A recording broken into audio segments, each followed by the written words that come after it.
शहर स्वच्छतेसाठी घनकचरा व्यवस्थापनावर मनपाचा भर. सुकळी कंपोस्ट डेपोची अतिरिक्त आयुक्त शिल्पा नाईक यांच्याकडून तपासणी. मनपा आयुक्त सौम्या शर्मा चांडक यांच्या निर्देशानुसार अतिरिक्त आयुक्त शिल्पा नाईक यांनी 3 फेब्रुवारी 2026 रोजी सुकळी कंपोस्ट डेपो इथं भेट देऊन घनकचरा व्यवस्थापन प्रणालीची तपासणी केली. ही पाहणी स्वच्छ भारत अभियान व स्वच्छ सर्वेक्षण 2025च्या अनुषंगानं करण्यात आली आहे. पाहणी दरम्यान कचरा संकलन, वाहतूक प्रक्रिया, सॅनिटरी लँडफिल व्यवस्थापन तसेच वाहनांची स्थिती, GPS प्रणाली व दैनंदिन रेकॉर्डची तपासणी करण्यात आली.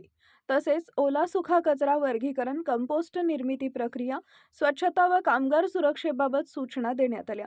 जुन्या मशिनरींच्या मेंटेनन्स व नवीन मशिनरींच्या स्थापनेबाबत संबंधितांना निर्देश देत कचरा प्रक्रिया अधिक कार्यक्षम करण्यावर भर देण्यात आला आहे. स्वच्छ सर्वेक्षण 2025 मध्ये अधिक गुण मिळवण्यासाठी सर्व यंत्रणांनी समन्वयानं काम करण्याचे आदेश देण्यात आले. या पाहणी स्वच्छ भारत अभियान शहर समन्वयक श्वेता बोके, स्वास्थ्य निरीक्षक अमन चौहान, दिनेश निंधाणे, कोणार्क कंपनीचे प्रतिनिधी व गंगा ट्रेडिंग कंपनीचे कंत्राटदार उपस्थित होते.